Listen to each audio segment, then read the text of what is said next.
Vote if SRK never existed. क्या होता ज्यादा से ज्यादा प्रियंका से अफेयर नहीं होता। Sorry mummy.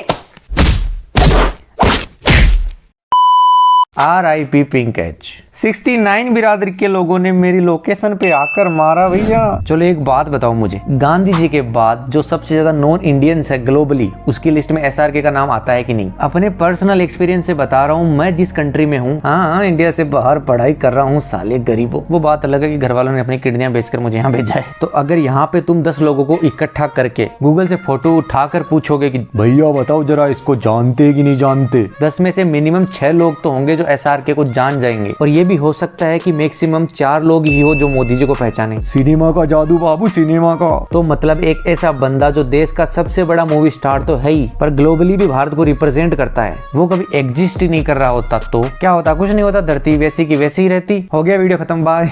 हेलो भाई लोग, I am talking about SRK। Shahrukh Khan is my inspiration. Yeah, I'm a fan of Shahrukh. The most popular movie film star in the world. Please welcome Shahrukh Khan. तो उसके बाद film offers आई, मगर मैं फिल्मों में interested था ही नहीं बिल्कुल। SRK वो वाले बंदे नहीं थे जो बचपन से ही हीरो बनना चाह रहे थे, एक्टर बनना चाह रहे थे। उनका स्पोर्ट्स में ज्यादा इंटरेस्ट था। अगर उस दिन फुटबॉल के ग्राउंड में उनके पैर पे चोट नहीं लगती तो उनका इंटरेस्ट कभी थिएटर की तरफ नहीं जाता, वो कभी मूवी स्टार नहीं बनते। पर दिल वाले दुल्हनिया तो फिर भी बनती, क्योंकि आदित्य चोपड़ा ने बनाई थी। असल में आदित्य चोपड़ा का मेन इंटेंशन था सैफ अली खान के साथ बनाना। चक दे इंडिया सलमान खान के साथ बन रही थी, डर आमिर खान के साथ बन रही थी। मुन्ना भाई और 3 इडियट जैसी मूवीज को रिजेक्ट भी किया है भैया जी ने। एक्टिंग के लिए आज तक कभी नेशनल अवार्ड नहीं मिला है, जबकि देश की तरफ से पद्मश्री मिल चुका है। फिर कैसे इंडिया को ग्लोबल लेवल पर पहचान दिलाने वालों में से है। इंडिया के कोने कोने से लेकर न्यूयॉर्क तक उनका फैन बेस भरा हुआ है, बिकॉज वो सपने बेचते हैं। उनकी पर्सनल लाइफ किसी सपने से कम नहीं है। वो इंस्पिरेशन बन गए हैं करोड़ों लोगों के लिए। उनकी कहानी अपन को पता है कि वो आए, एक्टर बने, बॉलीवुड में छा गए, किंग खान बन गए, बीच में कंपटीशन भी आए।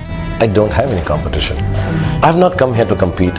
I've come here to rule. 2018-19 के बीच उनकी मूवीज की लगी बत्ती। सड़ेली पिक्चर है। You know, he can, when he's 3 or 4 years old, he can run after girls. And he can smoke as much as he wants.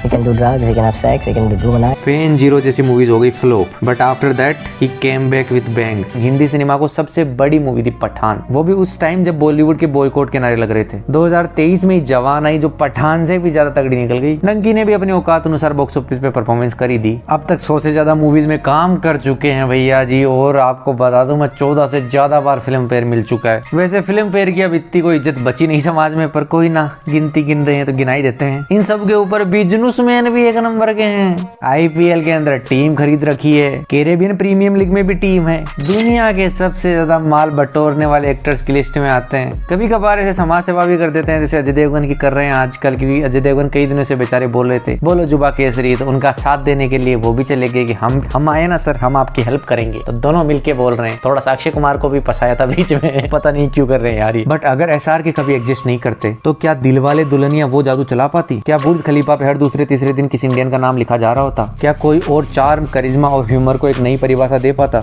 Shahrukh, you started by saying we are not businessmen, we are content creators. You have mentioned profit 3 times in the last 5 minutes. बताऊं, गुर्बत में creativity नहीं होती। मैं सबको बोलता हूँ, first get rich then become a philosopher. Indian culture और संस्कारों को इतनी सहजता और ईमानदारी से रिप्रेजेंट कर पाता? 1600 language and dialects in our country.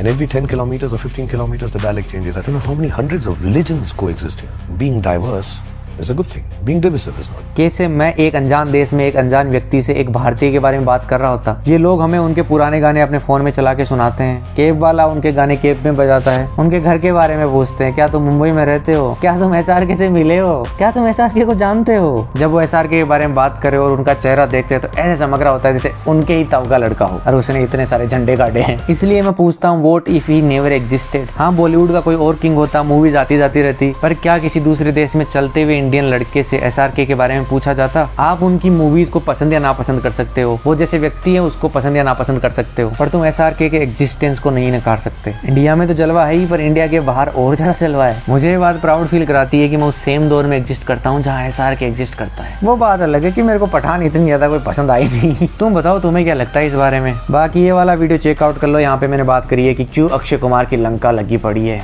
Bye bye.